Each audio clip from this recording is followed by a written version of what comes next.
স্বাধীনতা সংগ্রামী কল্পনা দত্ত তার এক লেখায় বলেছিলেন, একবার পাঁঠা কাটার প্রসঙ্গে প্রীতিলতা বলেছিলেন, আমি পারবো না একটা নিরীহ জীবকে হত্যা করতে। সাথে সাথে একজন প্রশ্ন করল, দেশের স্বাধীনতার জন্য তুমি অহিংস উপায়ে সংগ্রাম করতে চাও? এর উত্তরে প্রীতিলতা বলেছিলেন, স্বাধীনতার জন্য প্রাণ দিতেও পারবো, প্রাণ নিতে মোটেই মায়া হবে না, কিন্তু নিরীহ জীব হত্যা করতে সত্যি মায়া হয়, পারবো না। প্রীতিলতা ওয়াদ্দেদার মাত্র 21 বছর বয়সে পটাশিয়াম সায়ানাইড খেয়ে আত্মহত্যা করেছিলেন। তিনি ছিলেন বাংলার প্রথম নারী শহীদ। 1911 সালের 5ই মে চট্টগ্রামের ধলঘাটে জন্মগ্রহণ করেন প্রীতিলতা। তার বাবা জগৎবন্ধু ওয়াদ্দেদার ছিলেন মিউনিসিপাল অফিসের হেড কেরানি, মা ছিলেন প্রতিভা দেবী। প্রীতিলতারা 6 ভাই বোন ছিলেন। তাদের পরিবারের আদি পদবি ছিল দাশগুপ্ত। প্রীতিলতার পূর্বপুরুষ নবাবী আমলে ওয়াহেদেদার উপাধি পান। পরবর্তীকালে যা পরিবর্তিত হয় ওয়াদ্দেদার পদবিতে। মা প্রতিভা দেবী প্রীতিলতাকে আদর করে রানী বলে ডাকতেন। 1918 সালে ডক্টর খাস্তাগির সরকারি বালিকা বিদ্যালয়ে প্রীতিলতার প্রাথমিক শিক্ষা শুরু হয়। পুরুষের বেশে ঝাঁসির রানী লক্ষ্মীবাইয়ের ইতিহাস তাকে উদ্বুদ্ধ করত। 1928 সালে তিনি কয়েকটি বিষয়ে লেটার মার্কস পেয়ে প্রথম বিভাগে ম্যাট্রিক পাশ করেন। পরীক্ষার ফল বেরোনোর সময় তার বাড়িতে বিয়ের প্রস্তাব আসে, কিন্তু তার প্রবল আপত্তির কারণে তা আটকে যায়। এরপর আইএ পড়ার জন্য তিনি ঢাকার ইডেন কলেজে ভর্তি হন। 1930 সালে তিনি আইএ পরীক্ষায় মেয়েদের মধ্যে প্রথম এবং ছেলে মেয়ে সবার মধ্যে পঞ্চম হন। এরপর তিনি কলকাতার বেথুন কলেজে ভর্তি হন বিএ পড়ার জন্য। তার প্রিয় বিষয় ছিল দর্শন শাস্ত্র। প্রীতিলতা খুব ভালো বাঁশি বাজাতে পারতেন। হস্টেলের ছাদে বসে তার বাজানো বাঁশি উপভোগ করতেন কলেজের মেয়েরা। 1932 সালে তিনি ডিস্টিংশন নিয়ে বিএ পাশ করেন, কিন্তু ব্রিটিশ বিরোধী আন্দোলনে যুক্ত থাকায় তার পরীক্ষার ফল স্থগিত করে রাখা হয়। 2012 সালের 22শে মার্চ কলকাতা বিশ্ববিদ্যালয়ের সমাবর্তন অনুষ্ঠানে তাকে মরণোত্তর স্নাতক ডিগ্রি দেওয়া হয়।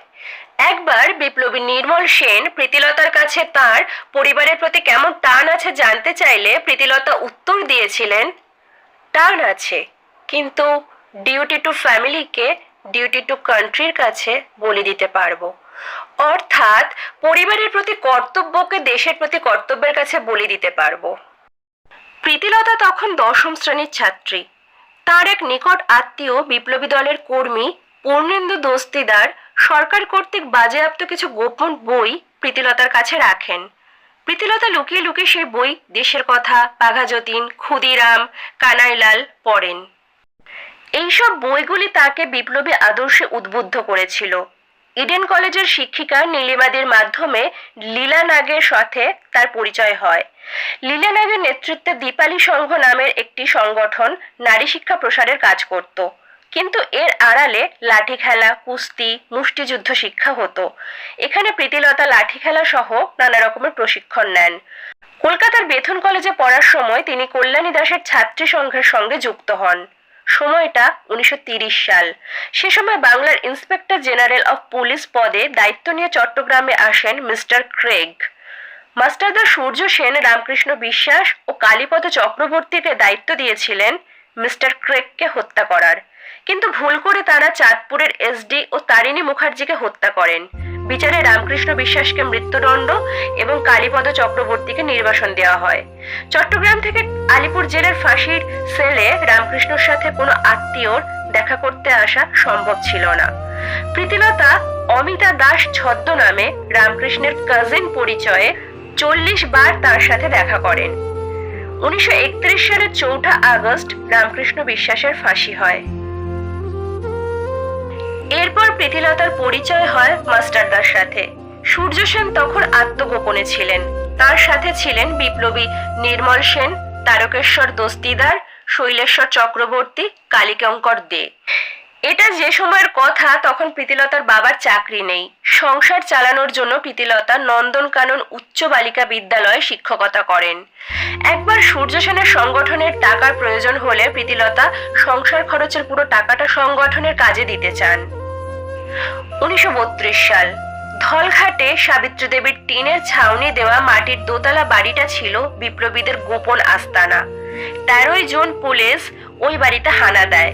অভিযানে পুলিশের গুলিতে ওই বাড়িতে থাকা নির্মল সেন এবং পালানোর পথে অপূর্ব সেনের মৃত্যু হয়।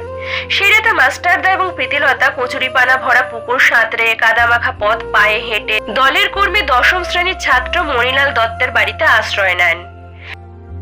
একাধিকবার ব্যর্থ হওয়ার পর মাস্টারদা 1932-এর সেপ্টেম্বর মাসে পাহাড়তলি ইউরোপিয়ান ক্লাব আক্রমণের সিদ্ধান্ত নেন। এই আক্রমণের দায়িত্ব তিনি নারী বিপ্লবীদের হাতে দেবেন বলে ঠিক করেন, কিন্তু এর 7 দিন আগে কল্পনা দত্ত ধরা পড়ে যান, ফলে এর দায়িত্ব পড়ে প্রীতিলতার ওপর। দিনটা ছিল 23শে সেপ্টেম্বর।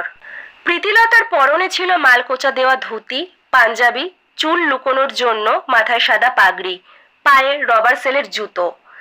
আনুমানিক রাত 10:45 নাগাদ আক্রমণ শুরু হয়। ঘন ঘন গুলি, বোমার আঘাতে পুরো ক্লাব কেঁপে ওঠে। ক্লাবের ভেতরে থাকা মিলিটারি অফিসারের পাল্টা আক্রমণের রিভলভারের গুলি প্রীতিলতার বাঁ পায়ে লাগে। প্রীতিলতার নির্দেশে আক্রমণ শেষ হলে তিনি বিপ্লবীদের দ্রুত সে স্থান ত্যাগ করার নির্দেশ দেন। পূর্ব সিদ্ধান্ত অনুযায়ী প্রীতিলতা মুখে পটাশিয়াম সায়ানাইড পুড়ে নেন। নিজের রিভলভারটা দিয়ে বিপ্লবী কালী কিঙ্কর দের কাছে আরো পটাশিয়াম সায়ানাইড চাইলে তিনি তার মুখের মধ্যে ঢেলে দেন। মাটিতে লুটিয়ে পড়া প্রীতিলতাকে বিপ্লবীরা শেষ শ্রদ্ধা জানিয়ে সেই জায়গা ত্যাগ করেন।